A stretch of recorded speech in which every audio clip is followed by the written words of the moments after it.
എന്തിനാണ് നമ്മൾ വേറൊരാളെ ക്രൂശിച്ചിട്ട് മുട്ടിച്ച് അവരെ ഇല്ലാത്ത കാര്യങ്ങളും പറഞ്ഞ് പടച്ചു വിട്ട് ഉണ്ടായിരിക്കും ബസ്സിൽ വെച്ചിട്ട് അതിക്രമം നടത്തുന്നു സ്ത്രീ. സഹി ഇടുമ്പോഴല്ലേ പെണ്ണുങ്ങൾ പ്രതികരിക്കുന്നത്. മറ്റുള്ളവരെ ദ്രോഹിച്ച് ജീവിക്കാൻ നമ്മൾ ശീലിക്കരുത്. ഈ പെണ്ണ് ഒറ്റ കാരണമല്ലേ ആ പുള്ളിക്കാരെ ആത്മഹത്യ ചെയ്തത്. ഹലോ ഡിയേഴ്സ്, ഞാൻ കുറച്ച് കാര്യങ്ങളും കൂടി സംസാരിക്കാനായിട്ട് വന്നതാണ് കേട്ടോ. ഇന്നലെ ഇട്ടതിൻ്റെ ബാക്കി രണ്ടാം ഭാഗമായിട്ടാണ് ഈ ഒരു വീഡിയോ വരുന്നത്. കാര്യം എന്താണെന്ന് വെച്ചാൽ ഇന്നലത്തെ വീഡിയോ കണ്ടവർക്ക് മനസ്സിലാവും ഇന്നത്തെ വീഡിയോ കാണുമ്പം അതിൻ്റെ ബാലൻസ് പാർട്ടാണെന്ന്, എന്താണ് സംഭവമെന്നും ഒക്കെ. ഇപ്പോൾ ഉള്ള എല്ലാവർക്കും, അതിനിപ്പം ആണെന്നോ പെണ്ണെന്നോ ഇല്ല, എല്ലാവർക്കും ഒരു ചെറിയൊരു യൂട്യൂബ് ചാനൽ ഉണ്ടായിരിക്കും. അത് യൂട്യൂബ് ചാനൽ തുടങ്ങുമ്പോൾ തന്നെ ഉള്ള എല്ലാവരുടെയും ആഗ്രഹമായിരിക്കും പെട്ടെന്ന് തന്നെ മോണിറ്റൈസേഷൻ ആവണം, അതിൽ നിന്ന് നമുക്ക് ഏണിങ്സ് ഉണ്ടാക്കണം, വരുമാനം നേടണം എന്നുള്ള കാര്യം.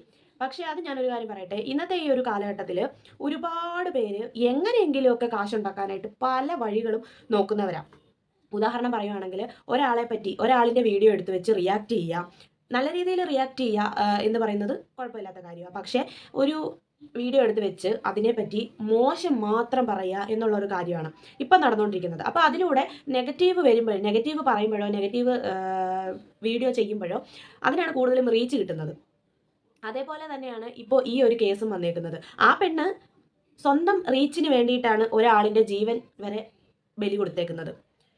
ചിലപ്പോൾ പുള്ളിക്കാരി സ്വപ്നത്തിൽ പോലും വിചാരിച്ച് കാണത്തില്ല പുള്ളിക്കാരൻ ഇങ്ങനെ ഇത് ആത്മഹത്യ ചെയ്യും എന്നുള്ളൊരു കാര്യം അവൾ തന്നെ വിചാരിച്ചിട്ടുണ്ടായിരിക്കത്തില്ല. പക്ഷേ തെറ്റ് തന്നെയാണ്. എന്തിനാണ് നമ്മൾ വേറൊരാളെ ക്രൂശിച്ചിട്ട് നമ്മൾ റീച്ച് ഉണ്ടാക്കി എടുക്കുന്നത്?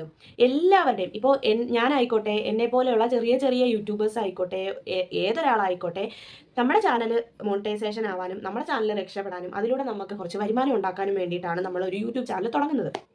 അപ്പോൾ എങ്ങനെങ്കിലുമൊക്കെ റീച്ചാക്കി എങ്ങനെങ്കിലുമൊക്കെ വ്യൂസ് ഉണ്ടാക്കി എടുത്തിട്ട് അതായത് മറ്റുള്ളവരെ ഉപദ്രവിച്ച് ദ്രോഹിച്ച് മാനസികമായിട്ട് ബുദ്ധിമുട്ടിച്ച് അവരെ ഇല്ലാത്ത കാര്യങ്ങളും പറഞ്ഞ് പടച്ചു വിട്ട് റീച്ച് ഉണ്ടാക്കി എടുക്കുക എന്നുള്ളതല്ല നമ്മൾ ചിന്തിക്കേണ്ടത്. പരമാവധി നമ്മൾ നമ്മളുടേതായിട്ടുള്ള ഓൺ കണ്ടന്റുകൾ ഇടാനായിട്ട് ശ്രദ്ധിക്കുക.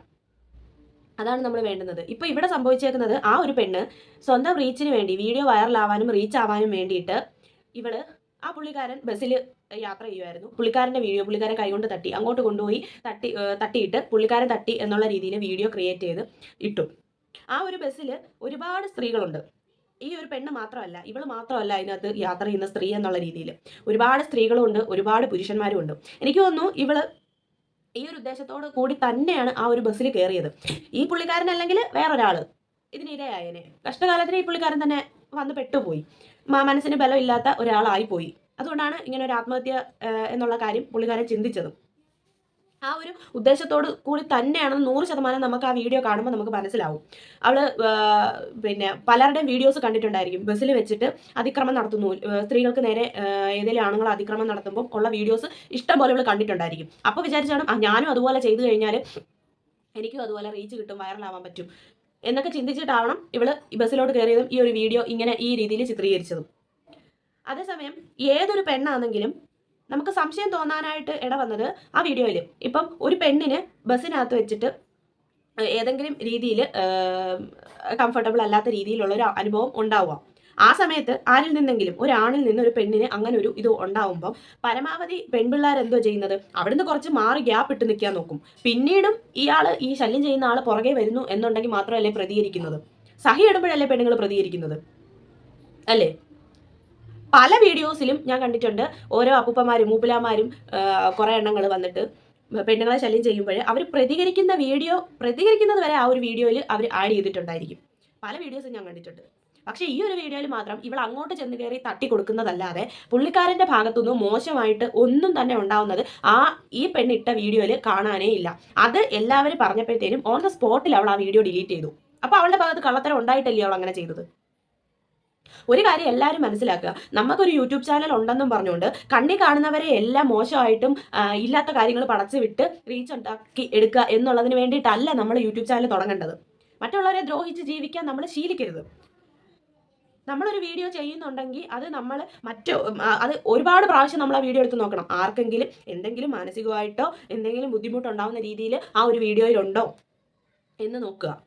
തെറ്റാണെങ്കിൽ തെറ്റ് ചൂണ്ടിക്കാണിക്കുന്നതിന് യാതൊരു കുഴപ്പമില്ല. പക്ഷേ തെറ്റ് ചെയ്തു എന്ന് അടിച്ചേൽപ്പിച്ചുകൊണ്ട് നമ്മൾ ഒരിക്കലും ആരെ ദ്രോഹിക്കാനായിട്ട് പാടില്ല. അങ്ങനെ ദ്രോഹിച്ചതിന്റെ ഫലമായിട്ടാണ് ഇപ്പോൾ ഈ കാണുന്ന വാർത്തയും ഈ ഒരു സോഷ്യൽ മീഡിയയിൽ ഈ ഒരു കാര്യം ചർച്ച ചെയ്യുന്നതും ആ മനുഷ്യൻ ആത്മഹത്യ ചെയ്തതും. അയാൾ ആത്മഹത്യ ചെയ്തപ്പോൾ ആർക്ക് പോയി? അയാളുടെ വീട്ടുകാർക്ക് പോയി. അത്രയല്ലേ ഉള്ളൂ. ഈ പറയുന്നവർക്ക് ഒന്നും നഷ്ടപ്പെട്ടിട്ടില്ലല്ലോ. അവൾക്ക് ഇനി നഷ്ടപ്പെടാൻ കിടക്കുന്നതേ ഉള്ളൂ. അവള് ഒളിവിൽ പോയിട്ടുണ്ട്.